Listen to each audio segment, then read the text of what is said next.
انہوں نے کہا پنجابی زبان میں جب کوئی بندہ ٹیڑھا کام کرے نا کہتے ہیں تو کام کی طرح کہ ٹگا متری کی تھی. میری بات سمجھو, جب تو بندہ سیدھا کام نہ کرے ٹیڑھا کام کرے تو کیا کہتے ہیں یہ کام ہے یا بیل کا پیشاب ہے. یہ ٹیڑھا کام کرنے کو پنجابی زبان میں ٹگا متری کہتے ہیں. اب دیکھو بیل کے پیشاب کا لغوی معنی اور ہے اور عرب میں پیشاب بیل کے پیشاب کا معنی بالکل ہی اور ہے. تو کبھی لفظ کا لغوی معنی اور ہوتا ہے اور اس لفظ کا اصطلاحی معنی, میری بات سمجھیے, لغوی معنی اور ہوگا اصطلاحی معنی اور ہوگا. تو محاورات کو بندہ نہ سمجھے تو شریعت کو نہیں سمجھ سکتا. تو محاورات کو نہ سمجھنے سے یہ بندہ باتیں کیسے سمجھے. اللہ نے بات سمجھنے کی توفیق عطا فرمائے. میں آپ کو کیا بات بتا رہا تھا جی,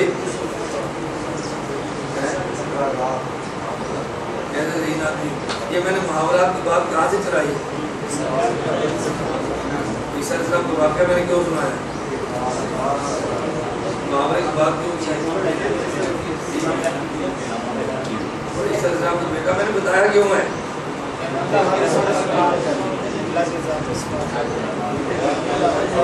ایک ہوگا مجھے سمجھ آئے گی نا. ایک دلیل ہوتا ہے ایک جڑ جفا ہوتا ہے. نہیں جڑ جفا میں نے سنایا کیوں ہے. میں نے بات یہاں سے چلائی تھی کہ دیکھو اللہ تعالیٰ دیکھنے میں آنکھ کے محتاج ہے. اللہ کیا کہتے ہیں, ہم دیکھتے ہیں خدا کی آنکھ نہیں ہے. کیا کہتے ہیں, ہم جب بھی ہم دیکھتے ہیں آنکھ کے ساتھ, ہم مخلوق جو ہے اللہ دیکھتے ہیں بغیر آنکھ کے. خالق جو ہے مخلوق محتاج ہوتی ہے, خالق محتاج ہے. میں یہاں سے کہہ رہا تھا ایک دلیل ہوتی ہے اور ایک جٹ جفا ہوتا ہے. جٹ جفا یہ محاورہ ہے. جٹ جفا کیا ہے, محاورہ. جب دو پہلوان کشتیاں کرتے ہیں نا وہ کشتی کے اصولوں سے کرتے ہیں. وہ کشتی کے جب دو اناڑی کشتیاں کرتے ہیں وہ کشتی کے اصولوں سے نہیں کرتے. وہ دیکھتے ہیں بندہ گرتا کیسے ہے. وہ بعض وہ بھی جگہ پکڑ لیتے ہیں جو نہیں پکڑنی چاہیے.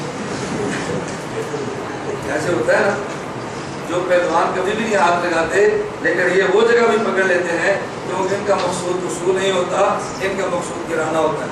تو جٹ جفے کا مطلب کیا ہوتا ہے, یہ محاورہ ہے. یہ کیا ہے, محاورہ ہوتا ہے. پہلوان کشتی کریں تو اصولوں سے کرتے ہیں اور جب اناڑی لوگ کشتی کریں تو وہ اصولوں سے, وہ جہاں ہاتھ پڑے وہیں ڈال دیتے ہیں. اسے کہتے ہیں جٹ جفا. جٹ کو اصول تو نہیں آتے لڑنے کے, تو دوسرے کو گرانا ہی ہوتا ہے. جہاں ٹانگ اڑی اڑا دی, نہ اڑی تو ٹانگ لگا دی. کیسے سمجھاؤں, لیکن تجھے کیسے کرتے ہیں. ایک بندہ ٹانگ اڑانے سے گرتا ہے, کبھی ٹانگ لگانے سے گر جاتا ہے. چلو سمجھ آ گیا تو ٹھیک, نہیں سمجھ آیا تو پھر سمجھ آ گیا تو اچھا, نہیں سمجھ آیا تو اور بھی اچھا. میں نے سنایا تھا نا آپ کو کہ محمد ثانی نے بیان فرمایا اور عوام کو بیان سمجھ نہیں آیا.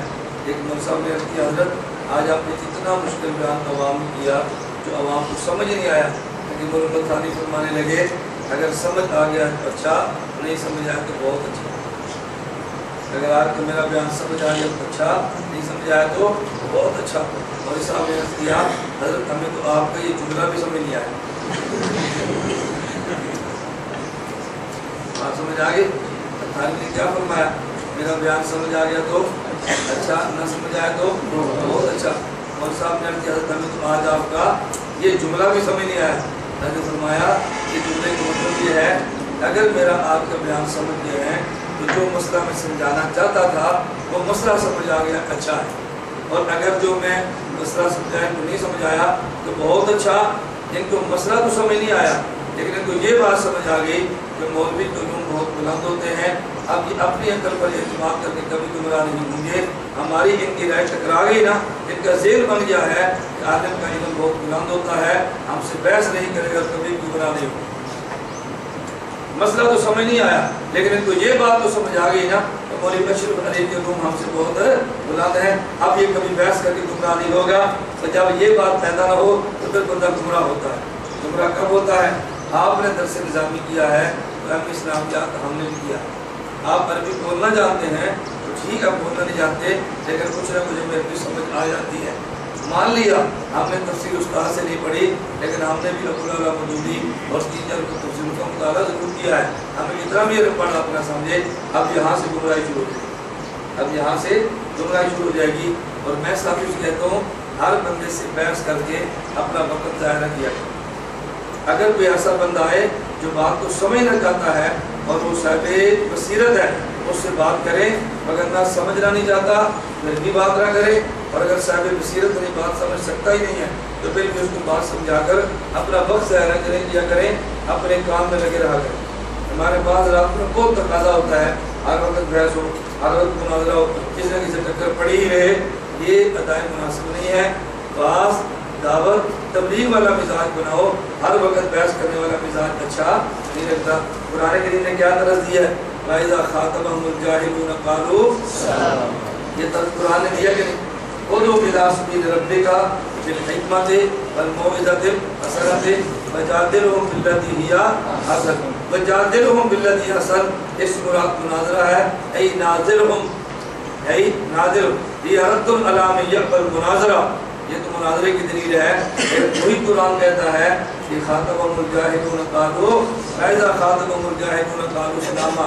قرآن مناظرے کی بات بھی کرتا ہے اور اگر بد دماغ آ جائے تو مناظرے سے روک بھی دیتا ہے، بد دماغ آ جائے تو مناظرے سے روک بھی دیتا ہے۔ کل ہم ناروال تھے، وہاں میرا پوچھا کہ سبق تھا، وہاں سے فارغ ہوا تو سیالکوٹ سے ہمارے دوست نے کہا جی ہمارے ضرور آنا ہے، شاہ کے جلسہ کینسل تھا، میرا خیال یہ تھا کہ جلسہ کینسل ہے، اب میں انشاءاللہ بڑے آرام کے ساتھ عشاء تک گھر پہنچ جاؤں گا، رات آپ طلبہ سے ملیں گے اور رات سکون سے سو جائیں گے۔ لیکن ایک مولوی صاحب کو مان لگے آنا بہت ضروری ہے، ہم نے یہاں بڑے خواص اور سیالکوٹ کا دماغ جمع کیا ہو۔ میں ان کے بعد چلا گیا، میں نے کہا بھی دماغ کدھر ہے؟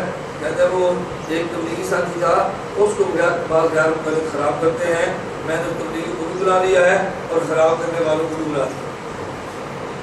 یہ سیالکوٹ کا دماغ آ کے ان سے بات کرنے کے لیے میں نے کہا سے بات نہیں کرتا، اگر ان کا کوئی عالم ہے بہت اچھا میں بات کر لیتا ہوں، اگر 5-6 لڑکے کارے کے جمع ہو کے آ رہے ہیں میں ان سے بات نہیں کروں گا، بعد میں مجھے کو تو میں انشاءاللہ کچھ بات بھجوا دوں گا، ایک طالب علم آگے ان سے سنبھال لے گا۔ خیر میں 10-15 منٹ بیان کیے جو لوگ موجود تھے، بیان کیے فارغ ہوئے، ہم 10-15 غیر مقلد بھی آ گئے، ایک تبلیغی بھی آ گیا، کہتے جی بات کریں، میں نے کہا میں تو نہیں کرتا، مجھے کہتے ہیں کیوں؟ میں نے کہا میں تو بات کرنے کے لیے آیا ہی نہیں ہوں، ان مولانا سے پوچھو، میں تو سکودے جا رہا تھا، مجھے نے فرمایا کہ تھوڑی دیر رک جاؤ، آپ 10-15 منٹ بیان کر لو، پوچھو اس مولوی صاحب سے۔ انہوں نے کہا بالکل ایسی بات ہے، میں نے مولانا ایسے ہی بلایا، میں نے کہا پھر میں تمہارے باپ کو نوکر نہیں ہوں، بس 12 بجے تک تمہارے ساتھ میں خام ہر ساتھ پر لوگ سماپتا رہوں، اگر تمہیں طلب ہے تم 3 دن کا ہمارے پاس سے روزہ لگاؤ، تم تبلیغی جماعت کی ہو؟ کہتے ہیں جی ہاں۔ میں نے کہا رائبر کی ترتیب مانتے ہو؟ کہتے ہیں جی ہاں۔ میں نے کہا جس طرح تبلیغی جماعت والا مرکز کی پالیسیوں کو پابند ہوتا ہے، ہم بھی اپنے مرکز کی پالیسیوں کے پابند ہوتے ہیں۔ ہم نے عوام کے لیے 3 دن کا روزہ رکھا ہے، ہر انگریزی ماہ کی پہلی جمعرات ظہر کو تشریف لائیں اور جمعہ ہفتہ ظہر تک 3 دن کا کورس کریں، چلتے چلاتے میں دن 12 بجے تک بیٹھ کے مجھ سے نہیں ہوگا، وہاں 3 دن کا روزہ رکھا۔ اگر ان لڑکوں نے بحث کرنی ہے کوئی عالم لے آئیں میں خود بات کروں گا، اگر ان لڑکوں نے بات کرنی ہے تو پھر میں کوئی لڑکا بھیج دوں گا، کہتی بس اب 5 منٹ وقت دے دیں، میں ان کو لے کر آیا ہوں۔ میں نے کہا کیوں لے کر آیا ان کو؟ اب میں نے کہا تجھے اپنی تصویر نظر آ رہی ہے، اپنی بھیج دی، بھائی میرے بارے میں کل بکنا شروع کرے کہ تجھے وہ نظر نہیں آ رہی تو میں تجھے اہمیت دوں گا، پھر پورے مصر کو اہمیت دوں گا۔ میں نے کہا میں بات نہیں کروں گا، السلام علیکم، میں گاڑی میں بیٹھا اور میں جا رہا ہوں۔ اب وقتی طور پہ لوگ کہیں گے وہ جو مولانا نے اچھا نہیں کیا، بات کر رہے تو کیا حالت تھا؟ میں نے کہا قرآن کا طرز ہے وَإِذَا خَاطَبَهُمُ الْجَاهِلُونَ قَالُوا سَلَامًا۔ اصحاب علم اصحاب بصیرت ہو، آپ بات کرو اور ہر آنے گانے سے بات کر کے اپنا وقت کبھی نہ ضائع کیا کرو۔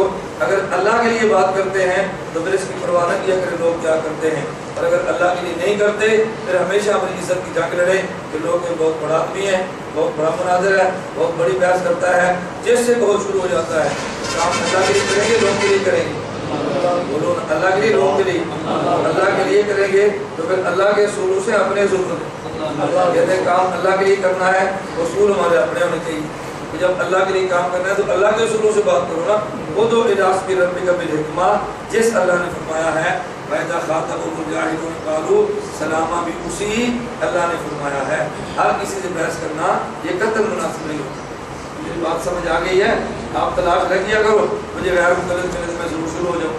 اس کے غیر مقلد کی بجائے جب میں ساتھیوں سے کہا اس کا بہترین طریقہ یہ تھا کہ جس میں یہ بزرگ رہتا ہے اس گاؤں والے ایک جلسہ کراتے، کیا کراتے؟ جلسہ۔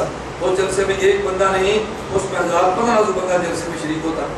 ہم دلائل کے ساتھ اپنا مسئلہ بیان کرتے، غیر مقلدین کی تردید کرتے اور کچھ ایسے جملے بھگا دیتے کہ غیر مقلد ان کے قریب آتا ہی نہ، اگر آتا یہ جملے کہہ کے ان کو بھگا دیتے.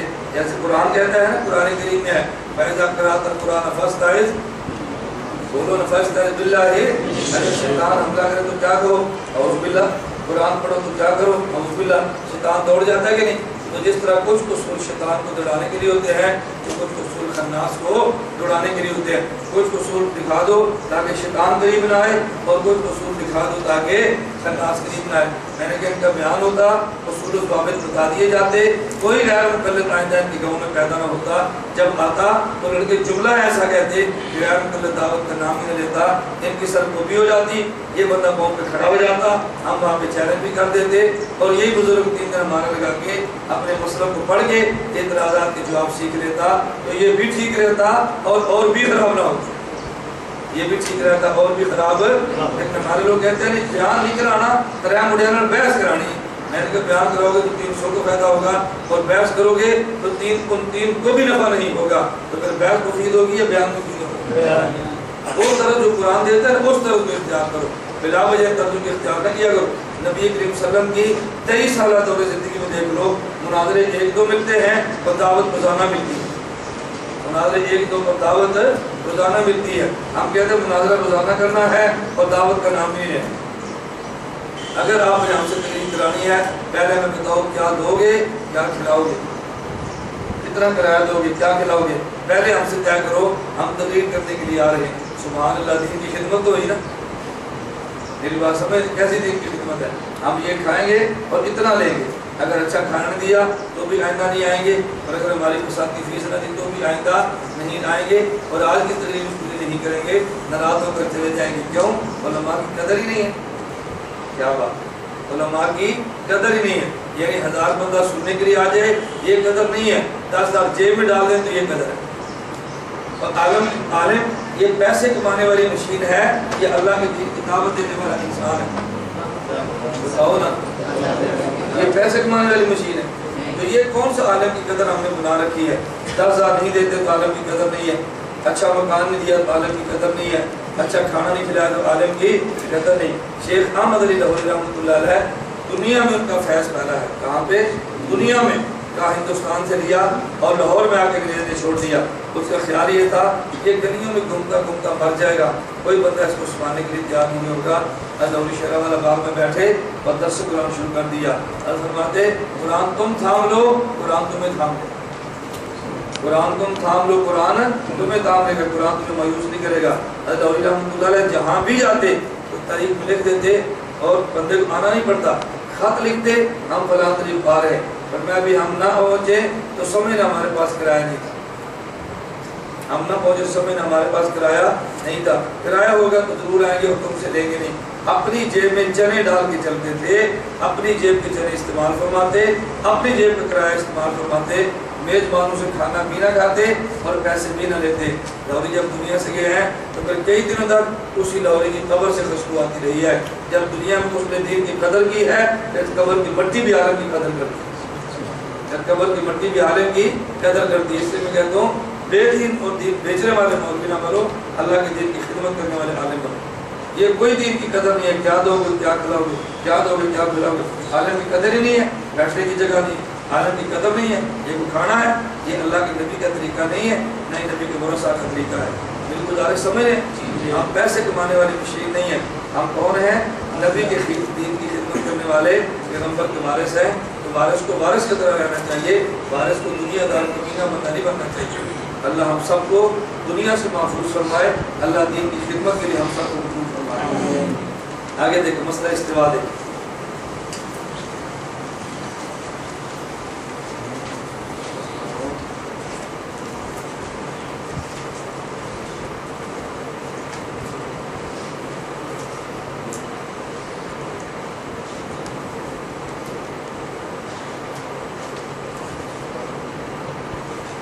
انشاءاللہ اس کو پھر کرا لیتے ہیں، درمیان میں پورا ہو جانا ہے. مسئلہ پورا نہیں. میں کہ تو مسئلہ ایک نشست میں پورا کرنا. میں نے بتایا تھا کہ ہمارا سبق تھا یہ کبھی کاموں بھی میں نے سے مدد کر کے آ گیا. ہمارے سبق کا ناغہ نہ ہو پھر انشاءاللہ وہاں پہنچ جائے. یہ آپ کو سبق جاری رہے گا. سبق میں اس لیے ختم کروں کہ انشاءاللہ میں پورا مسئلہ پورا ہو جائے گا، درمیان میں نہیں رہے گا۔ حدیث من ترک الصلاۃ فقد کفر کے پیش نظر غیر مقلد بے مال کو کافر کہتے ہیں، اور ایک مقلد نے اپنی ماں کا جنازہ بھی غیر مقلد نے اپنی ماں کا جنازہ بھی نہ پڑھا۔ لیکن من کفر کا معنی یہ نہیں ہوتا اس نے کفر کیا ہے، من کفر کا معنی ہوتا ہے کافر والا کام کیا۔ من کفر کا معنی یہ نہیں ہوتا اس نے کافر کو کفر کیا، بلکہ من کفر کا معنی اس نے من ترک الصلاۃ فقد کفر کا معنی اس نے کافر والا کام کیا ہے۔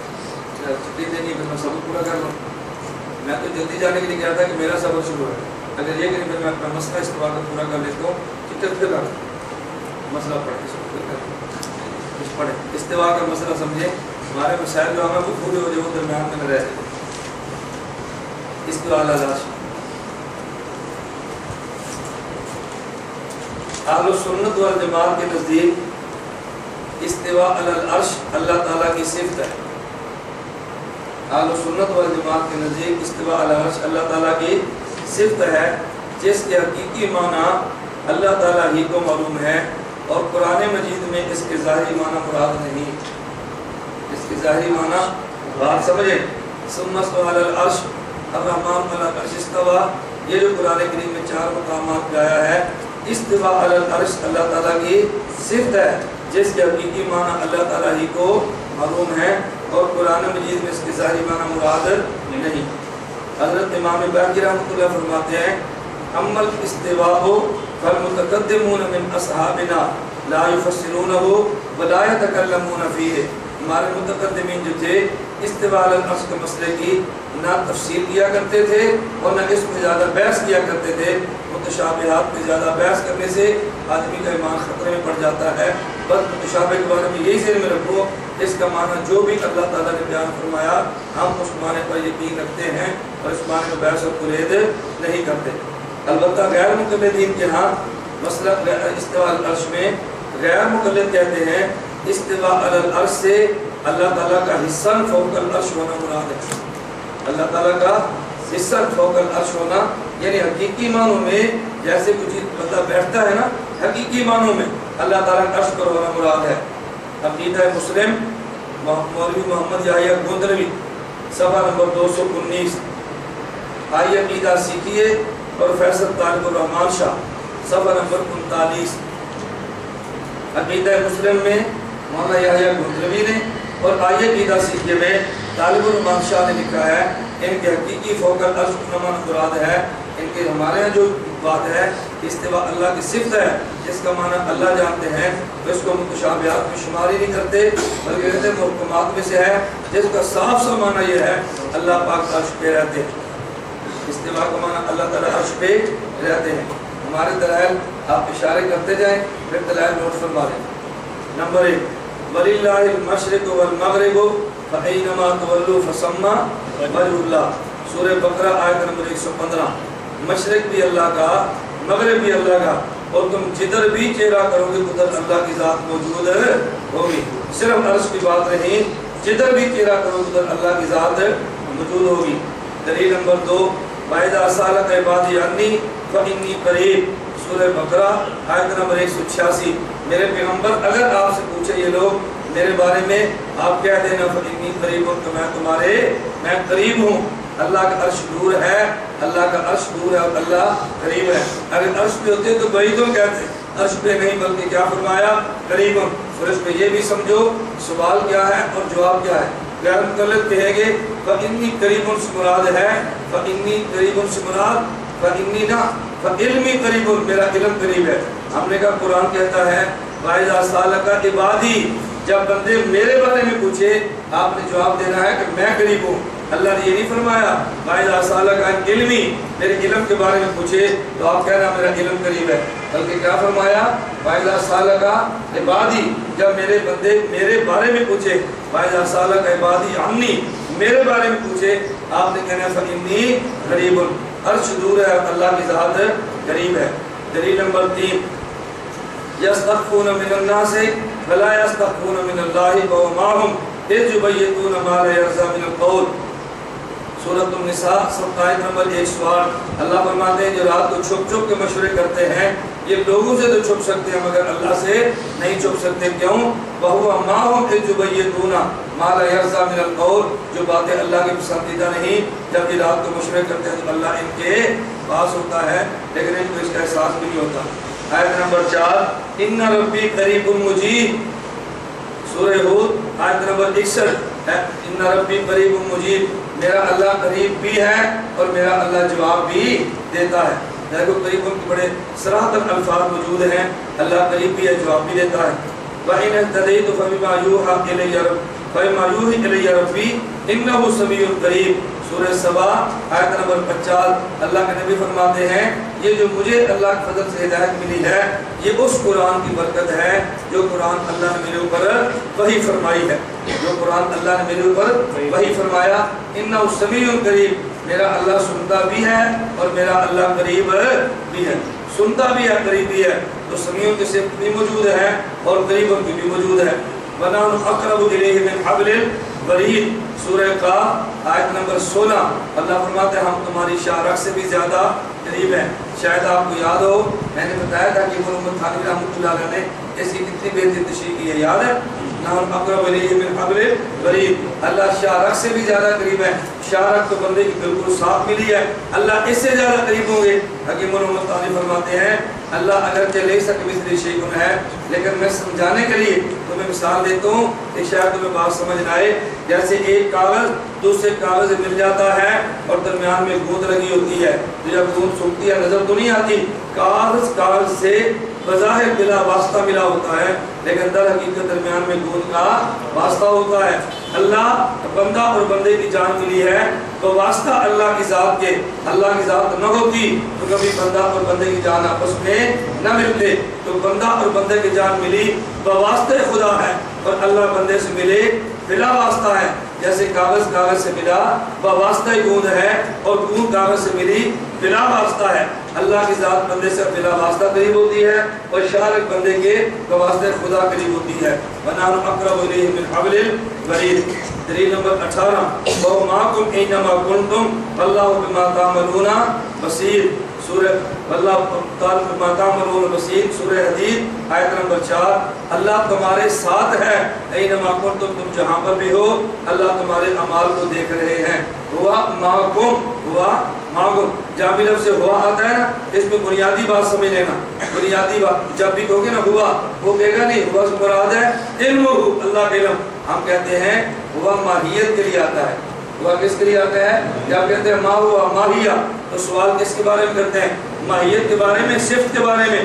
اصل ہوا کی وجہ ماہیت کے لیے ہے اور اس مراد صفت لینا یہ خلاف اصل ہوتا ہے. تو جب اصل معنی موجود ہو تو خلاف اصل لینے کی ضرورت ہی نہیں ہے. وہ معکم اینما کنتم. نمبر 9 ما یکون من نجوا ثلاثۃ الا هو رابعهم ولا خمسۃ الا هو سادسهم ولا ادنى من ذلك ولا اکثر الا هو. اللہ فرماتے ہیں تم تین ہو تو چوتھا اللہ ہے تم پانچ ہو تو چھٹا اللہ ہے اس سے کم یا اس سے زیادہ ہو تو اللہ تمہارے ساتھ ہے. سورہ مجادلہ آیت نمبر 10 آمنتم من فی السماء سورہ ملک آیت نمبر 16 آمنتم من فی السماء کیا تم اس اللہ سے مطمئن ہوگے جو اللہ آسمان میں رہتا ہے. تو من فی السماء کہنا اس بات کی دلیل ہے اللہ فوق العرش نہیں ہے. غیر مقلد کے دعویٰ اللہ عرش پر ہے اور قرآن کہتا ہے اللہ آسمان میں ہے. ہمارے خلاف نہیں ہے کہ ہم آسمان پر بھی مانتے ہیں آسمان میں بھی مانتے ہیں عرش پر بھی مانتے ہیں اور زمین پر بھی مانتے ہیں. ہمارے خلاف کوئی بھی آیت نہیں آئے گی. اگر غور کریں تو مستوى علی العرش آگے ان کے دلائل آئیں گے. ہمارے خلاف کوئی دلیل نہیں. ساری دلائل الحمدللہ تعالیٰ اہل سنت والجماعت کے مسلک کے مطابق ہے. ہمارا دعویٰ کیا تھا اللہ کی ذات کہاں پر ہے عرش پر یا ہر جگہ بولو عرش پر یا ہر جگہ عرش پر نہیں بلکہ ہر جگہ. یہ میں نے آیات پیش کی ہیں.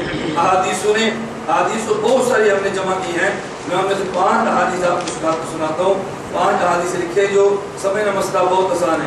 نمبر 1 صحیح مسلم جلد 2 صفحہ نمبر 346 باب استحباب خفض الصوت بالذکر. حضرت ابو موسیٰ اشعری رضی اللہ تعالیٰ فرماتے ہیں ہم ایک سفر میں رسول اللہ کے ساتھ تھے. لوگوں نے زور زور کی آواز سے تکبیریں کہنا شروع کر دی اونچی آواز سے ذکر شروع کر دیا. اللہ کے نبی فرمانے لگے اربعوا علی انفسکم انکم لیس تدعون اصم ولا غائبا انکم تدعونه سمیعا قریبا وهو معکم. تم اس اللہ کو نہیں پکار رہے جو اللہ تم سے غائب ہے، نہ اس اللہ کو پکارتے ہو جو اللہ تم سے دور ہے. انکم تدعونه سمیعا قریبا، تم اس خدا کو پکارتے ہو جو سنتا بھی ہے اور تمہارے قریب بھی ہے. وهو معکم، اور وہ تمہارے ساتھ بھی ہے، اور تمہارے ساتھ بھی ہے. تو زور سے اب ذکر کر رہے تھے اللہ کے نبی نے فرمایا کہ اللہ بہرے ہے جو تمہاری بات نہیں سنتے، اللہ جو دور ہیں جو تمہاری بات نہیں سنتے، اللہ سمیع بھی ہیں، اللہ قریب بھی ہیں، اور اللہ تمہارے ساتھ بھی ہیں. حدیث نمبر 2 نبی پاک صلی اللہ علیہ وسلم کا ارشاد ہے، سنن ترمذی جلد نمبر 2 صفحہ نمبر 14، باب ما جاء فی رحمت الناس، لوگوں کے ساتھ شفقت کرنے کا معاملہ. نبی پاک صلی اللہ علیہ وسلم فرمایا ارحموا من فی الارض یرحمکم من فی السماء، تم ان پر رحم کرو جو زمین میں ہے، تمہارے پر وہ رحم کرے گا جو آسمان میں ہے یا جو عرش پر ہے. بولو من فی السماء یا من علی العرش. من فی السماء کا معنی اور ہوتا ہے اور من علی العرش کا معنی اور ہوتا ہے. حدیث نمبر 3 نبی پاک صلی اللہ علیہ وسلم نے فرمایا، سنن ترمذی جلد 2 صفحہ 370 تفسیر سورہ حدید، نبی پاک نے فرمایا لو انکم تدلیتم بحبل الى الارض السفلی لحبط علی اللہ. لو انکم دلیتم بحبل الى الارض السفلی لحبط علی اللہ، اگر تم ایک رسی لٹکاؤ اور وہ رسی زمین 7ویں زمین تک جو نچلی زمین ہے، اگر تم 7ویں جو نچلی زمین ہے اگر نچلی زمین تک رسی لٹکاؤ گے لحبط علی اللہ، تو وہ رسی بھی اللہ کے اوپر جائے گی، اور رسی بھی اللہ کے اوپر کا معنی اللہ کے پاس چلی جائے گی. جس کا معنی جس طرح فوق العرش ہے اس طرح الی الارض السفلی بھی ہے. ہم نے اللہ کو عرش پر نہیں مانا بلکہ اللہ کی ذات کو ہر جگہ پہ مانا ہے. حضرت عبداللہ بن معاویہ رضی اللہ تعالی عنہ فرماتے ہیں، السنن الکبری للبیہقی جلد نمبر 4 صفحہ نمبر 95، باب جلد نمبر 4 صفحہ نمبر 95، باب لا یأخذ الساعی. نمبر 2 شعب الایمان جلد نمبر 5 صفحہ 9، قیام شہر رمضان. حضرت عبداللہ بن معاویہ رضی اللہ عنہ فرماتے ہیں، نبی پاک صلی اللہ علیہ وسلم سے پوچھا گیا فما تزکیۃ المرء نفسہ یا رسول اللہ، فما تزکیۃ المرء نفسہ یا رسول اللہ. اللہ کے نبی بندہ اپنے نفس کا تزکیہ کرے، اس کا مطلب کیا ہوتا ہے؟ یہ جو کہتے ہیں قد افلح من تزکا، تزکیہ کرنا چاہیے، تزکیہ بات معنی کیا ہے؟ فما تزکیۃ المرء نفسہ یا رسول اللہ. حضور نے فرمایا ان یعلم ان اللہ معہ حیث ما کان. تزکیہ کیا ہے؟ بندہ یہ یقین کر لے ان یعلم ان اللہ معہ حیث ما کان، یہ یقین بنا لے بندہ جہاں بھی ہوگا اللہ بندے کے ساتھ ہے. یہ معنی تزکیہ ہے. کیوں؟ جب بندے کو میت حاصل ہو جائے گی اور میت کا یقین ہوگا تو پھر بندہ کبھی بھی گناہ نہیں کرے گا. گناہ تب کرے گا جب ذہن بناؤ کہ اللہ میرے ساتھ نہیں، تب گناہ کرے گا. جب یہ پتا اللہ مجھے دیکھتا نہیں، اللہ سنتا نہیں، اور جب یہ پتا اللہ دیکھتے بھی ہیں، اللہ سنتے بھی ہیں، اللہ میرے ساتھ بھی ہیں، تو پھر بندہ کبھی گناہ کرنے کے لیے تیار نہیں ہوتا. پانچویں حدیث سنن ابی داؤد السنن کبریٰ للبیہقی السنن للدارقطنی.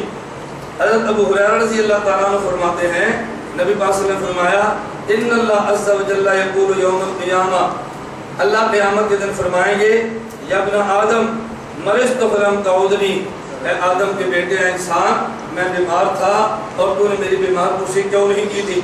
وہ کہے گا یا رب کیف اعودک وانت رب العالمین، اللہ میں آپ کی عیادت کیسے کرتا، آپ رب العالمین ہیں. کیا بلا رب العالمین بیمار ہوتا ہے کہ جس کی میں نے عیادت کرنی ہے؟ اللہ فرمائیں گے اما علمتا ان عبدی فلانا مرضا فلم تعودہ، مجھے معلوم ہے میرا فلاں بندہ بیمار ہوا تھا اور تو نے اس کی بیمار پرسی نہیں کی تھی. اما علمتا انک لو کنتہ لوجدتنی عندہ، اگر تو اس کی عیادت کرتا تو مجھے اس کے پاس ہی پاتا، اگر عیادت کرتا تو مجھے اس کے پاس ہی پاتا، تو میں اس کے پاس ہوتا ہوں. اللہ پاک بندے کی بیمار پرسی کی اہمیت بتا رہے ہیں. تو فرمایا لوجدتنی عندہ، اب اس سے پتہ چلا اللہ کی ذات کہاں پر ہے؟ عرش پر ہے. تو غیرت العزیز کا موقف اللہ کہاں پر ہے؟ عرش پر ہے. عقلی دلائل اس بات پر سنیں الرحمن علی العرش استویٰ نہیں بلکہ اللہ ہر بندے کے ساتھ ہے، اللہ موجود بلا مکان ہے۔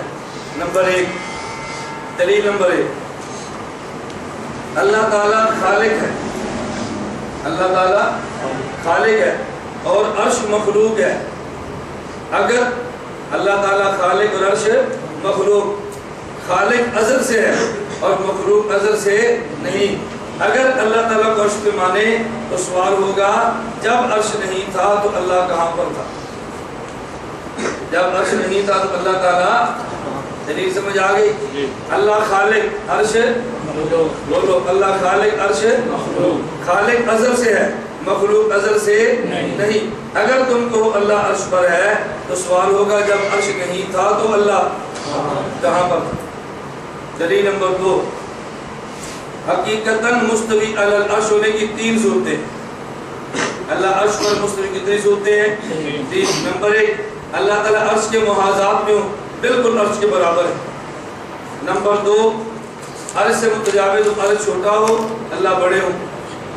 نمبر 3 عرش سے کم ہو، عرش بڑا ہو اللہ چھوٹا ہو۔ الیاذ باللہ، اگر اللہ کو حقیقتاً عرش پہ مستوی مانے کتنی صورتیں ہوں گی؟ 3۔ یا تو محاذات پہ ہوں گے کہ جتنا عرش ہے اتنا ہی اللہ ہے، یا اللہ عرش سے متجاوز ہوں گے، یا اللہ عرش سے بھی کم ہوں گے۔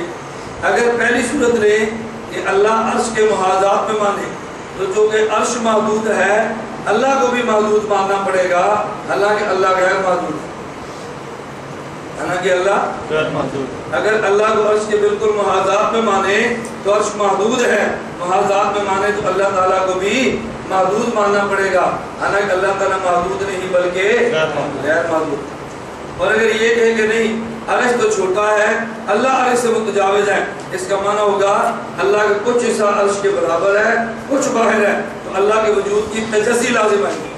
کیا لازم آئے گی؟ تجزی، اجزاء ہو جائیں گے۔ اور تجزی حادث کی تجزی جسم کی تجزی اس کی ہوتی ہے جو مرکب ہو، اور جو مرکب ہو وہ جسم ہوتا ہے، اور جو جسم ہو وہ حادث ہوتا ہے۔ اللہ کی ذات حادث نہیں بلکہ اللہ کی ذات قدیم ہے۔ کوئی تجزی کس کی ہوگی؟ جو کئی اجزاء سے مرکب اسی کی تجزی ہوگی نا۔ اور مرکب کون ہوتا ہے؟ جسم۔ اور جسم کون ہوتا ہے؟ حادث۔ اللہ تعالیٰ حادث نہیں بلکہ اللہ تعالیٰ۔ نمبر 3 اگر ہم کہ نہیں جی عرش بڑا ہے اللہ چھوٹے ہیں، عرش کو بڑا مان کے اللہ کو چھوٹا مان لیں گے تو پھر ہمارا عقیدہ اللہ اکبر یہ ٹوٹ جائے گا، اللہ اکبر یہ ٹوٹ جائے گا۔ اور تجزی اللہ اکبر کو یہ ہمارا جو نظریہ ہے اللہ سب سے بڑا ہے، آپ نے اللہ کو چھوٹا مان کے عرش کو بڑا مان لیا، اللہ اکبر والا نظریہ ٹوٹ جائے گا۔ اس لیے ہم کہتے ہیں اللہ کو عرش پہ مانے تو جو بھی صورت مانیں گے وہ صورت باطل ہے، لہذا اللہ کو عرش پہ ماننا بھی باطل ہے۔ دلیل نمبر 3 اگر ہم کہتے ہیں اللہ عرش پر ہے، اللہ عرش پر، اللہ خالق عرش مخلوق، اللہ خالق عرش مخلوق، خالق غیر محدود مخلوق محدود، اگر خدا کو عرش پہ مانے تو سوال پیدا ہو گیا کیا غیر محدود محدود میں سما سکتا ہے؟ کیا غیر محدود محدود میں سما سکتا ہے؟ نمبر 5 اگر اللہ تعالیٰ کو عرش پر مانے تو عرش مکان بنے گا اللہ مکین بنے گا، عرش مکان بنے گا اللہ، عرش وہ جگہ جہاں پہ رہتے ہیں، اور اللہ وہ ذات جو رہتی ہے، رہنے والے کو مکین کہتے ہیں اور رہنے کی جگہ کو مکان کہتے ہیں۔ اگر اللہ کو عرش پہ مانے اللہ کی ذات مکین بنے گی، عرش مکان بنے گا، اور مکان مکین سے بڑا ہوتا ہے تو پھر ماننا پڑے گا عرش اللہ سے بڑا ہے اور اللہ چھوٹے ہیں، تو اللہ اکبر کا نظریہ اور عقیدہ ہمارا ٹوٹ جائے گا۔ دیکھیں یہ کمرہ مسجد یہ مکان ہے اور آپ مکین، یہ مسجد بڑی یا آپ بڑے؟ جس کمرے میں سوتے وہ کمرہ مکان اور آپ مکین، مکین بڑا یا مکان بڑا؟ جس تخت پہ میں بیٹھا ہوں یہ مکان ہے اور میں مکین ہوں، یہ تخت بڑا یا میں بڑا؟ تخت کی چوڑائی ہوگی تو بیٹھیں گے نا، اگر اس کی چوڑائی بندہ بیٹھے گا کیسے؟ تو مکان مکین سے ہمیشہ بڑا ہوتا ہے، تب پھر اللہ اکبر کا نظریہ ہمارا ٹوٹ جائے گا۔ نمبر 6 اگر اللہ تعالیٰ کو فوق العرش مانے اللہ کے لیے مخصوص جہت ہو جائے گی، اللہ کے لیے مخصوص جہت، اگر اللہ کو عرش پانے اللہ کے لیے مقصود جہد فوق لازم آئے گی، جہد فوق لازم آئے گی، اور جہد تو حد بندی لازم ہوتی ہے، اور حد بندی جسم کی ہوتی ہے، اور جسم حادث ہوتا ہے۔ اللہ حادث نہیں بلکہ اللہ قدیم ہے۔ اللہ کیا ہے؟ مجھے دلیل سمجھ آئی؟ اگر اللہ فوق العرش مانے اللہ کی جہد کون سی ہوگی؟ اوپر پہ، اور جہد کس کو ہوتی ہے؟ حد بندی کو۔ جو چیز محدود ہو اسی کی جہاد ہوتی ہے نا، تو جہد کو حد بندی ہوتی ہے، اور حد بندی کس کی ہوتی ہے؟ جسم کی، اور جسم کون ہوتا ہے؟ حادث۔ تو پھر اللہ کا حادث ہونا لازم آئے گا، جبکہ اللہ حادث نہیں بلکہ اللہ کی ذات قدیم ہے۔ اس لیے ہم کہتے ہیں اللہ کی ذات کو فوق العرش نہ مانو بلکہ اللہ کی ذات کو موجود بلا مکان مانو۔ قرآنی آیات جو غیر مقلدین کے دلائل ہے وہ سمجھو۔ غیر مقلد کی دلیل نمبر 1 کہتے ہیں ثم استوى علی العرش، سورہ حدید آیت نمبر 4، سورہ رات آیت نمبر 2، سورہ طٰہٰ آیت نمبر 5، سورہ سجدہ آیت نمبر 4، 4 مقامات میں لفظ استعمال ہوا۔ کیا ثم استوى علی العرش کہتے تھے کہ اللہ عرش پر ہے، قرآن جو کہتا ہے۔ ہم کہتے ہیں اگر استواء علی العرش سے اللہ کا حقیقتاً آسمان پہ ہونا مان لے تو پھر باقی آیات سے اس آیات کا تعارض لازم آئے گا۔ جو 10 آیات ہم نے پیش کی ہیں اور دیگر آیات اس آیت کا تعارض لازم آئے گا، اور تعارض کی نفی ہے۔ قرآن کریم میں ہے وَلَوْ كَانَ مِنْ عِنْدِ غَيْرِ اللَّهِ لَوَجَدُوا فِيهِ اخْتِلَافًا كَثِيرًا۔ قرآن کے اللہ سے ہونے کی دلیل ہی یہ ہے کہ قرآن میں تعارض نہیں۔ اگر اس سے حقیقت اللہ کو اس پہ مان لیں گے تو دیگر آیات اس آیت کا تعارض لازم آئے گا۔ لہذا بہتر یہ ہے اس آیت کا وہ معنی کرو کہ جس کی روشنی میں ان کے ساتھ تعارض نہ ہو۔ اور ہم نے معنی کیا کیا؟ یہ متشابہات میں سے ہے، ہمیں اس کا حقیقی معنی معلوم ہی نہیں ہے۔ جب یہ معنی کریں گے پھر کوئی بھی تعارض لازم نہیں آئے گا۔ نمبر 2 الیہ یصعد الکلم الطیب، الیہ یصعد الکلم الطیب، سورہ فاتر آیت نمبر 10 جیسے قرآن کریم میں ہے کہ الیہ ہے اللہ کی طرف کلمات طیب جاتے ہیں، کلمات طیب اللہ کی طرف جاتے ہیں تو صعود اوپر کی طرف ہوتا ہے۔ اس سے معلوم ہوتا ہے اللہ کی ذات اوپر ہے۔ کتاب الاسماء والصفات میں ہے، امام بہقی کی ہے کتاب الاسماء والصفات جلد نمبر 2 صفحہ نمبر 168۔ امام ابو بکر بہقی رحمۃ اللہ فرماتے ہیں صعود الکلم الطیب والصدقۃ الطیبہ الی السماء عبارۃ عن حسن القبول لہما، عن حسن القبول لہما۔ اس کا معنی یہ ہوتا ہے اللہ تعالیٰ کلمات طیبہ کو اور صدقات طیبہ کو قبول فرما لیتے ہیں، اور عرف میں جب کوئی چیز قبول ہو تو وہاں لفظ صعود استعمال ہوتا ہے، وہاں لفظ صعود استعمال ہوتا ہے۔ تو صعود سے مراد یہ نہیں حقیقتاً صدقہ وہاں پہنچ جاتا ہے، صدقہ وہاں پہنچتا ہے، صدقے کا ثواب پہنچتا ہے، صدقہ تو پھر بھی نہ پہنچانا۔ لَن يَنَالَ اللَّهَ لُحُومُهَا وَلَا دِمَاؤُهَا وَلَٰكِنْ يَنَالُهُ التَّقْوَىٰ، لیکن گوشت نے گوشت کا یہ تقویٰ، اس سے مراد یہ ہوتا ہے اللہ پاک نے ان چیزوں کو قبول فرما لیا ہے۔ تو یہ کنایا کس سے؟ حسن قبول سے، حقیقتاً وہاں جانا صدقے کا مراد نہیں ہے۔ دلیل نمبر 3 کہتے ہیں وَهُوَ الْقَاهِرُ فَوْقَ عِبَادِهِ، سورہ انعام آیت نمبر 18۔ وَهُوَ الْقَاهِرُ فَوْقَ عِبَادِهِ، اللہ اپنے بندوں پر غالب ہے۔ دیکھو یہاں پر فوق کا لفظ ہے جس سے معلوم ہوتا ہے اللہ تعالیٰ اوپر ہے۔ ہم نے کہا اللہ تمہیں عقل عطا فرمائے، یا فوقیت سے فوقیت قدرت اور فوقیت مرتبہ مراد ہے، فوقیت حصی مراد نہیں ہے۔ فوقیت دلیل القاہر، دلیل کیا ہے؟ القاہر۔ اس سے مراد یہ نہیں کہ بندہ حسن اللہ بندے کے اوپر ہے، بلکہ مراد کیا ہے؟ اللہ بندے پر قادر ہے، اللہ بندے پر غالب ہے۔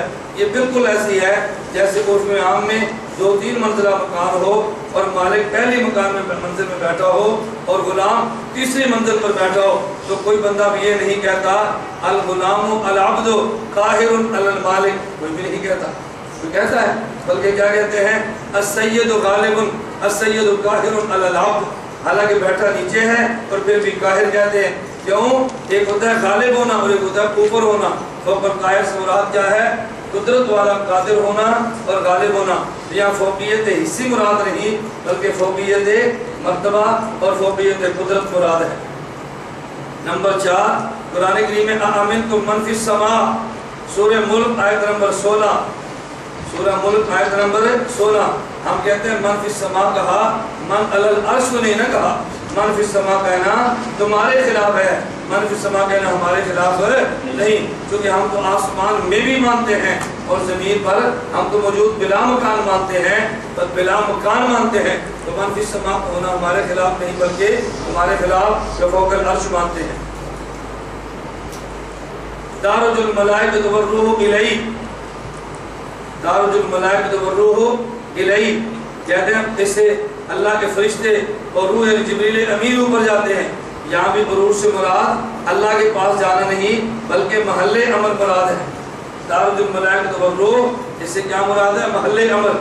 فرشتے جاتے ہیں محل امر سے فیصلے لاتے ہیں، پھر اوپر چلے جاتے ہیں، پھر آتے ہیں. وہ محل عمل پہ فیصلہ خدا کے چلتا ہے، اس لیے اس کو تعرج الملائکۃ والروح الیہ کہتے ہیں.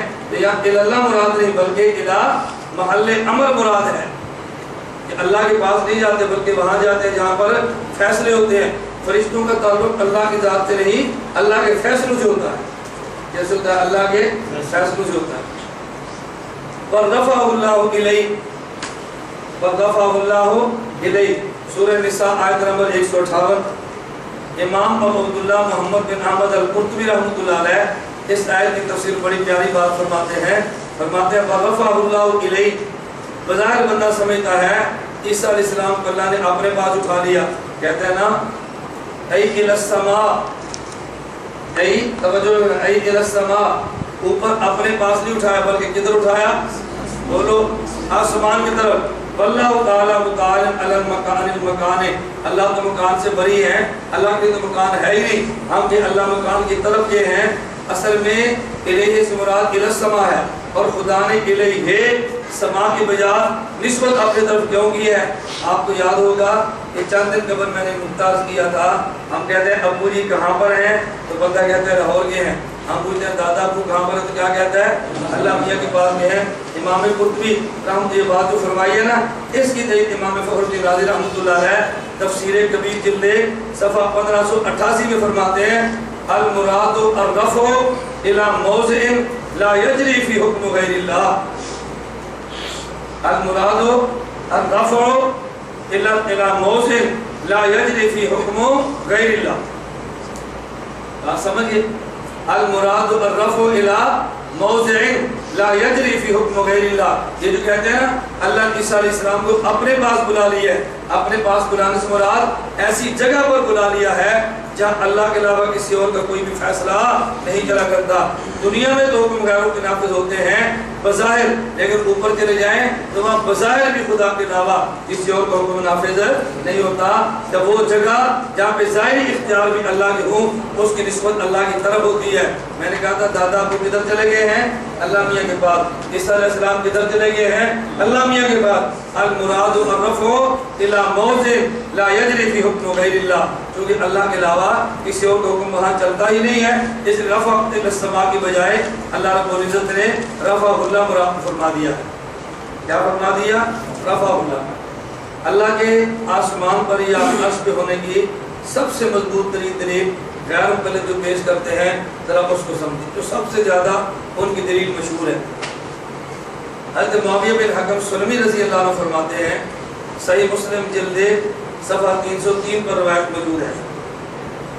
حضرت معاویہ بن حکم سلمی رضی اللہ عنہ فرماتے ہیں کانت لی جاریۃ ترعی غنما لی، میرے پاس ایک باندی تھی اور وہ میری باندی احد اور جبانیہ جگہ میں جا کے بکریوں کو چرایا کرتی تھی. فطلعت ذات یوم، ایک دن میں وہاں آنے نکلا اور میں نے دیکھا ایک بھیڑیا آیا قد ذهب بشاة عن غنمها، بکریوں کے ریبڑ سے ایک بکری کو اٹھا کے لے گیا. وَأَنَا رَجُلٌ مِّن بَنِي آدم آسَبُ كَمَا يَأْسَبُونَ، تو میں بھی انسان ہوں، مجھے بھی غصہ آتا ہے جیسے اور لوگوں کو غصہ آتا ہے. جب مجھے غصہ آیا لَكِنِّي سَكَّتُهَا سَكَّةً، میں نے اس کے منہ پہ تھپڑ دے مارا. بعد کہ مجھے غصہ آیا کہ تو نے حفاظت نہیں کی اور تیری حفاظت نہ کرنے کی وجہ سے دیکھو بھیڑیا اس بکری کو اٹھا کر لے گیا ہے. فاتح تو رسول اللہ صلی اللہ علیہ وسلم فعظم علیہ، میں اللہ کے نبی خدمت میں آ گیا اور میں نے آگے عرض کیا حضور مجھ سے کوتاہی ہو گئی. میں نے ایک جملہ کہا تھا شاید آپ کو یاد ہو اگر غلطی ہو جائے تو اپنے شیخ کو بتانا چاہیے. یاد ہے اگر بیعت کریں تو شیخ کو اپنے عیوب بھی بتانے چاہیے. جو یہ سمجھتا ہے میں نے بیعت کر لی اور اپنے بتا دیا تو میرا شیخ مجھ سے نفرت کرے گا، یا وہ شیخ کو نہیں سمجھا یا وہ طریقت کو نہیں سمجھا، یا وہ شیخ کو نہیں سمجھا یا وہ طریقت. شیخ کی حیثیت تو ماں کی ہوتی ہے. ماں اگر ٹٹی اور پخانہ دیکھ لے تو بیٹے سے نفرت نہیں کرتی، بیٹے کے پخانے اور ٹٹیوں کو صاف کرنے کی کوشش کرتی ہے. شیخ کو مرید کے آپ کا پتہ چل جائے وہ مرید سے نفرت نہیں کرتا، مرید کے عیب کو دور کرتا ہے. تو شیخ عیب کو نہیں جانتا نا، عیب بتائیں گے تو پتہ چلے گا، بغیر بتائے کیسے پتہ چلے گا. میری گزارش سمجھیں.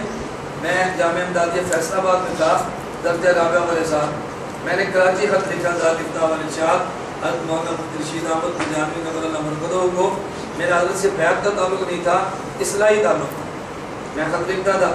میں نے خط لکھا ہے کبھی اب باہر نکلتے ہیں اور اخبار پہ نظر پڑتی ہے، اخبار پہ نظر پڑتی ہے تو لڑکیوں پر بھی پڑ جاتی ہے، تو لڑکیاں دیکھ لیتے ہیں.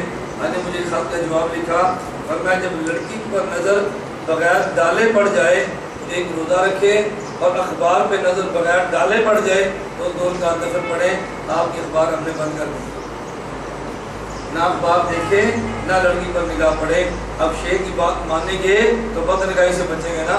اب شیخ کو لکھے بھی نہ تو علاج لکھے تو مانے بھی نہ، بدنگاہی تو ہوتی رہے گی نا. میری بات سمجھ گئے. تو شیخ نے کیا فرمایا، اگر لڑکی پر تصویر پر نظر پڑ جائے عورت کی بلا نظر ڈالنے کے تو ایک روزہ رکھ لے، اور اگر اخبار پہ نظر پڑ جائے بغیر ڈالنے کے تو پھر 2 رکعت نفل پڑھ لیں. اب بندہ احتیاط کرے گا نا، نہ اخبار دیکھوں نہ ہی میں تصویر دیکھوں. یہ پابندی دامن نہیں ہوتی، یہ اس وقت تک ہوتی ہے جب بندے کا عیب باقی رہتا ہے، اور جب کمزوریاں ختم ہو جائے پابندیاں ہو جاتی ہیں. شیخ کی مثال تو حکیم کی ہوتی ہے نا. حکیم بندے کی نبض دیکھتا ہے اور کہتا ہے آپ نے روٹی نہیں کھانی، آپ نے چاول کھانے ہیں. کوئی بندہ کہ میں نے علاج نہیں کرانا، مجھے تو پراٹھے کھانے کا شوق ہے، اور حکیم نے پراٹھا بند کر دیا. وہ حکیم نے ہمیشہ کے لیے پراٹھا بند نہیں کیا، بلکہ اس وقت تک بند کیا جب تک آپ کا پیٹ ٹھیک نہیں ہوتا. پیٹ ٹھیک ہو جائے گا پراٹھا پھر شروع ہو جائے گا. ایسے ہے کہ نہیں؟ تو کوئی بندہ کہ میں حکیم کے بعد نہیں جاتا تو میرا پراٹھا بند کرانا ہے، تو بتاؤ اس کے پیٹ کا علاج کیسے ہوگا. کوئی بندہ کہ میں شیخ نہیں بناتا، شیخ بتا دیا تو عیب نہیں بتانا، تو جب عیب بتائیں گے تو اپنے مرض کا علاج کیسے ہوگا. میں نے آپ سے کہا تھا نا، عموماً ہم بیعت کرتے ہیں کوئی بڑا پیر تلاش کر کے تاکہ پتہ چلے فلاں حضرت کا مرید ہے اور اس پیر سے اصلاح نہ کروائیں. بہت بڑا پیر نہ ہو، آپ کے محلے کا چھوٹا سا پیر ہو، لیکن آپ کے عیوب کی اصلاح کرے. بڑے کی بجائے چھوٹے سے بیعت کر لیں، لیکن اصلاح بندے کی ہونا ضروری ہے. آپ کو یاد ہے نا میں نے آپ کی خدمت میں عرض کیا تھا، کئی خون اس کا لیتے ہیں جس کا گروپ ملتا ہے، اس کا نہیں لیتے جو بہت بڑا ہو اور آپ کو گروپ نہ ملے. بندہ بہت بڑا گروپ نہ ملے، خون لے لیا تو فساد ہوگا، اور اگر بندہ چھوٹا ہو گروپ ملتا ہے آپ نے خون لیا تو فساد نہیں ہوگا بلکہ طبیعت ٹھیک ہو جائے گی. تو ثابت کہ آپ سے مجھ سے غلطی ہوگی، کہتے ہیں فاطمہ علیہ، یہ جو میرا فعل تھا حضور فرمایا تو بہت بڑی بات ہے، یہ تو نے بہت بڑا کام کیا، یہ بہت بڑا جرم ہے، اتنی بڑی کوتاہی تو نے کی ہے، یہ تو نے وادی کو منہ پہ مار دیا ہے. کہتے ہیں میں نے عرض کیا یا رسول اللہ افلا آتکو، میں اس کو آزاد نہ کر دوں. صحابہ کا مزاج نہیں، روتے ہیں میں اس کو آزاد نہ کر دوں حضور، میں آزاد کر دوں تاکہ میرے اس گناہ کی تلافی ہو جائے، میرے اس کوتاہی کی تلافی ہو جائے، حضور آزاد کر دو. حضور نے فرمایا اتنی بہا، اس کو لے کر آؤ. فاتئی تو بہا، میں لے کر چلا گیا. اللہ کے نبی نے فرمایا این اللہ، اس بندے سے پوچھا این اللہ، بتاؤ اللہ کدھر ہے؟ میں نے کہا جی فی السماء. کیا کہا اس نے؟ فی السماء، آسمان میں ہے. حضور نے فرمایا اللہ کے نبی نے فرمایا آتقھا فانھا مؤمنۃ، اس کو آزاد کر دے یہ ایمان والی، اس کو آزاد کر دے یہ ایمان والی ہے. اب غیر مقلد کیا کہتے ہیں؟ تم کہتے ہو اللہ حاضر ناظر ہر جگہ پر ہے، اور باندی سے پوچھا کہاں پر ہے تو اس نے کیا جواب دیا؟ اوپر ہے، فی السماء ہے. حضور نے فرمایا مومن ہے. تمہارے دعوے کی تردید ہو گئی. میں نے کہا ہمارے دعوے کی اگر تردید ہو گئی تو تمہارے کی بھی تردید ہوگی. اگر ہمارے دعوے کی تردید ہوگی تو پھر ہمارے کی تردید نہیں ہے. اگر ہمارے دعوے کی تردید ہوگی تو جناب کے دعوے کی بھی تردید ہو. کیوں؟ تم فی السماء نہیں مانتے، تم فوق العرش کہتے ہو. اس باندھی نے فوق العرش نہیں کہا بلکہ فی السماء کہا. آسمان نیچے ہے، عرش بہت اوپر ہے. پہلے 7 آسمان ہیں، وسع کرسی السماوات والارض، پھر 7 آسمانوں پہ کرسی ہے. وکان عرش علی الماء، پھر کرسی پہ سمندر ہے، اور پھر سمندر پر خدا کا عرش ہے. تو تم نے تو فوق العرش مانا ہے، تم نے فی السماء تو نہیں نہ مانا. تو پہلے اوپر کیا ہے؟ 7 اور 7 آسمانوں پر کرسی، کرسی پر سمندر پانی ہے، اور پانی کے اوپر اللہ کا عرش ہے۔ خدا جانے کتنی بڑی کرسی ہوگی، اللہ جانے کتنا بڑا سمندر ہوگا، اللہ جانے کتنا بڑا خدا کا عرش ہوگا۔ لا یحد ولا تصور، بندہ اس کا تصور بھی نہیں کر سکتا، نہ خدا کی کرسی کا، نہ خدا کے سمندر کا، نہ خدا کے عرش کا، اور نہ خدا کی ذات، نہ خدا کی ذات کا۔ سبحان ما اعظم، اللہ کی شان اللہ ہی جانتے ہیں، بندے کے تصور سے بالکل ماورا ہے۔ آپ دلیل سمجھیں اور اس کا جواب آپ دیں۔ پہلا جواب کتاب الاسماء والصفات 422 صفحہ، تلخیص الحبیر امام ابن حجر اسقلانی کی جلد 3 صفحہ 223، کہتے ہیں یہ حدیث ضعیف ہے کیونکہ حدیث مضطرب ہے، کیونکہ حدیث، اس حدیث کے سند میں اضطراب نہیں ہے، اس حدیث کے متن میں اضطراب ہے۔ بعض نے متن اور ذکر کیا، بعض نے متن اور ذکر کیا ہے، اور سند متن میں اضطراب کا جانا یہ دلیل ذوب ہوتا ہے، اور ضعیف حدیث عقیدت، ضعیف حدیث کو عقیدے میں پیش نہیں کرتے غیر مقلدین کتابیں کے مطابق، اس لیے آپ اس حدیث کو اپنے عقیدے میں قدر پیش نہیں کر سکتے۔ جواب نمبر 2، اگر حدیث کو سندن اور متن صحیح قابل استدلال مان لیا جائے تو پھر بھی غیر مقلدین کے خلاف ہے، کیونکہ اس نے فی السماء کہا تھا اور غیر مقلدین فوق العرش کہتے ہیں، اس نے آسمان میں مانا تھا اور غیر مقلد عرش پر مانتے ہیں۔ جواب نمبر 3، یہ جواب تحقیقی، یہ سمجھ تحقیقی اس کا جواب یہ ہے کہ ہر آدمی مکلف بقدر عقل ہوتا ہے، ہر آدمی مکلف بقدر عقل ہوتا ہے۔ ایک بندے کی بات بظاہر دعوے کے مطابق نہیں ہوتی، بظاہر شریعت کے مطابق نہیں ہوتی، اللہ اس کو تب بھی معاف فرما دیتے ہیں کیونکہ اس کی عقل ہی کتنی ہوتی ہے، اس کی عقل ہی کتنی ہوتی ہے۔ صحیح بخاری جلد 1 صفحہ 495 پر حدیث موجود ہے، بنی اسرائیل میں ایک آدمی تھا، حضرت حذیفہ رضی اللہ عنہ فرماتے ہیں نبی پاک نے فرمایا بنی اسرائیل میں ایک آدمی تھا، اس کی جب موت کا وقت قریب آیا اس نے اپنے اولاد سے کہا کہ جب میں مر جاؤں تو ہڈیاں میں، جب میں فوت ہو جاؤں تو لکڑیاں لے لینا اور میری لاش کو لکڑیوں سے جلا دینا، جب میرا گوشت اچھی طرح جل جائے اور آگ میری ہڈیوں تک پہنچ جائے، آگ میری ہڈیوں تک پہنچ جائے تو تم نے ان کو پیس لینا ہے اور پیس کر تم نے اس کو دریا میں بہا دینا ہے، یا تم اس کو ہوا میں اس کو اڑا دو، میرے جسم کو جلا دینا، ہڈیاں باقی رہ جائے تو پیس لینا، اور جب یہ ہڈیوں کو یہ پیسا ہوا آٹا ہے یا پانی میں بہا دینا اور یا ہوا میں اڑا دینا۔ یہ بندہ فوت ہو گیا، اولاد نے اس کے جسم کو جلا دیا، ہڈیاں باقی رہ گئی تو پیس دی اور پیس اس کو بہا دی یا پھینک دی۔ حدیث مبارک میں ہے فجمعہ اللہ، کیا ہے؟ فجمعہ اللہ، اللہ نے جمع کر لیا۔ اب اللہ نے پوچھا لما فعلتا، یہ تو نے کیوں کیا تھا، یہ تو نے کیوں کیا تھا؟ وہ کہتا ہے من خشیتک، میں نے کیوں کیا تھا؟ من، اللہ آپ سے ڈر لگتا تھا میں نے اس لیے ایسا کیا تھا، اللہ آپ سے ڈر لگتا تھا میں نے اس لیے ایسا کیا۔ اب حضرت تھانوی فرماتے ہیں اس بندے کی عقل اتنی تھی، اللہ عذاب تب دیتے ہیں جب جسم محفوظ ہو، محفوظ نہ ہونا تو شاید عذاب دیتے ہی نہیں۔ یہ نظریہ غلط ہے یا ٹھیک ہے؟ بولو نا، نظریہ غلط ہے نا، لیکن حدیث میں آتا ہے فغفر لہ، اللہ نے معاف کر دی۔ تو جب نظریہ غلط ہے تو معاف کیسے کر دیا؟ کیوں؟ اس کی عقل ہی اتنی تھی، وہ یہ بات سمجھتا تھا کہ دیکھو اگر میرا جسم ہی نہیں ہوگا اللہ عذاب دیں گے کیسے، چلو میرا جسم ہی ختم کر دو تاکہ مجھے عذاب نہ ہو۔ اللہ نے معاف فرما دیا، اگرچہ بات غلط تھی لیکن بندہ مکلف بقدر عقل ہوتا ہے، جتنی عقل ہوتی ہے اللہ اسی کے مطابق معاملہ فرماتا ہے، اللہ اسی کے مطابق۔ کسی بچے سے پوچھو نا اللہ کدھر ہے تو بچہ کیا کہتا ہے؟ اوپر۔ کیا کہتا ہے؟ اوپر۔ کیوں؟ بچے میں عقل ہی اتنی ہے، اس کو ہر جگہ پہ سمجھاؤ تو عقل والے کو سمجھ دیر سے آتی ہے تو بچہ بات کیسے سمجھے؟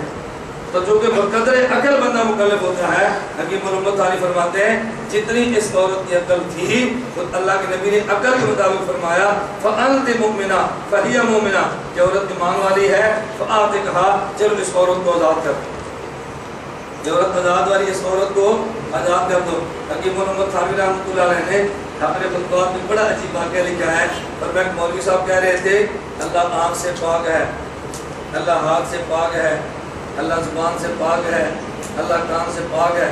ایک دیہاتی آدمی علیہ باللہ نقل کفر میں باشد دیہاتی آدمی تھا، میں نقل کفر نباشد کہہ رہا ہوں، التھانوی کہتے دیہاتی آدمی تھا، اس نے کہا یہ اللہ ہے یا تربوز ہے؟ آنکھ بھی نہیں ہے، کان بھی نہیں ہے، کچھ بھی نہیں ہے، یہ کیسا خدا ہے؟ حکیم علوم الثانی فرماتے ہیں ہم اس کو کافر نہیں کہیں گے کیونکہ اس کی عقل ہی اتنی ہے، یہ کیسے ہو سکتا ہے اللہ اور آگے نہ ہو؟ یہ کیسے ہو سکتا ہے اللہ اور اس کے کان نہ ہو؟ کیسے ہو سکتا ہے؟ وہ اپنی عقل کے مطابق بات کرتا ہے، اس لیے ہم اس کو کافر نہیں کہتے بلکہ مومن کہتے ہیں۔ تو بندہ مکلف بقدر عقل ہوتا ہے، بندہ مکلف بقدر عقل ہوتا ہے۔ اب بتاؤ اگر بندے کے پاس عقل ہی نہ ہو، اگر بندے کے پاس عقل ہی نہ ہو تو بندہ رتی برابر بھی ایمان کا مکلف ہوتا ہے؟ عقل ہوگی تو مکلف ہوگا نا، پھر جتنی عقل ہوگی اتنا مکلف ہوگا۔ اس لیے بندہ مکلف بقدر عقل ہوتا ہے، جتنی اس باندھی کی عقل تھی اتنا اس نے جواب دے دیا۔ اللہ نے فرمایا فہیہ مؤمنہ، یہ عورت ایمان والی ہے، اس عورت کو تم آزاد کر دو۔ حضرت معاویہ حضرت نے فرمایا کہ میں نے اس عورت کو آزاد کر دیا، سب سے مضبوط ان کی دلیل تھی، اور اس حدیث کو حدیث جاریہ کہتے ہیں، اس حدیث کو حدیث جاریہ کہتے ہیں، جو غیر مقلدین کی سب سے مستحکم دلیل تھی، میں نے وہ پیش کی ہے۔ باقی غیر مقلدین کے اعتراضات اور کچھ ان کے جوابات، کچھ مسئلہ اس بات پر اعتراضات اور جوابات، اس کو انشاءاللہ بعد میں کر لیں گے۔ اللہ پاک ہم سب کو اہل سنت والجماعت کے عقائد پر کاربند اور پابند رہنے کی توفیق عطا فرمائے۔ استاد محترم، کل دوپہر کے سبق میں ایک موبائل گم ہوا ہے، اور استاد محترم اکمل صاحب نے اعلان بھی کیا ہے، اور موبائل اب تک نہیں ملا۔ برائے مہربانی اعلان کرے، ہو سکتا ہے آپ کی بات مانیں، تو اللہ کی بات نہیں مانتا ہماری بات کیسے مانے گا؟ جو اللہ کے رسول کی بات نہ مانے وہ ہماری بات کیسے مانے گا؟ موبائل کم نہیں ہوتا کہ گر گیا ہوگا، کسی وکیل نے اٹھا لیا ہوگا، جس کسی کا موبائل ملا ہو وہ موبائل کا میں شاید کو دے دیں، اگر مجھے یہ چیز مل جائے تو چیز واپس کر دیا کریں، اللہ پاک اس سے بہتر چیزیں عطا فرما دیتے ہیں۔ بات سمجھ آ گئی؟ اور آپ ایسا کریں 11 مرتبہ انا للہ و انا الیہ راجعون پڑھیں، اول آخر درود پاک پڑھیں۔ اگر چیز گم ہو جائے اول آخر درود پاک پڑھیں، 11 بار انا للہ و انا الیہ راجعون پڑھیں، اللہ وہی چیز عطا فرما دیتے ہیں یا اللہ اسے بہتر عطا فرما دیتے ہیں، یا اللہ اسے بہتر عطا فرما دیتے ہیں۔ یقین رکھا کرو، یقین کے ساتھ اللہ تبھی عطا فرماتے ہیں۔ حضرت السلام معراج کی رات اللہ تعالیٰ سے ملاقات کرنے عرش پر تشریف لے گئے، معلوم ہوا اللہ تعالیٰ عرش پر ہے۔ انشاءاللہ سوالات آنے والے ہیں، اس کے جوابات میں دوں گا۔ استواء علی العرش کے متعلقہ کوئی سوال ایسا رہے گا نہیں انشاءاللہ جو میں پیش کر کے آپ کی خدمت میں جواب پیش نہ کرو، یہ سارے اعتراضات ہیں، اس کے جواب بھی ہوں گے انشاءاللہ۔ استاد جی غیر مقلد کہتے ہیں معراج پر کیوں اوپر ہوئی جب اللہ یہاں موجود ہے؟ میں انشاءاللہ اس کے جواب بھی دوں گا، یہ جوابات آگے آنے والے ہیں، میں جواب ضرور دوں گا۔ اللہ ہم سب کو اہل سنت والجماعت کے عقائد پر پابند رہنے کی توفیق عطا فرمائے۔ وآخر دعوانا الحمدللہ رب العالمین۔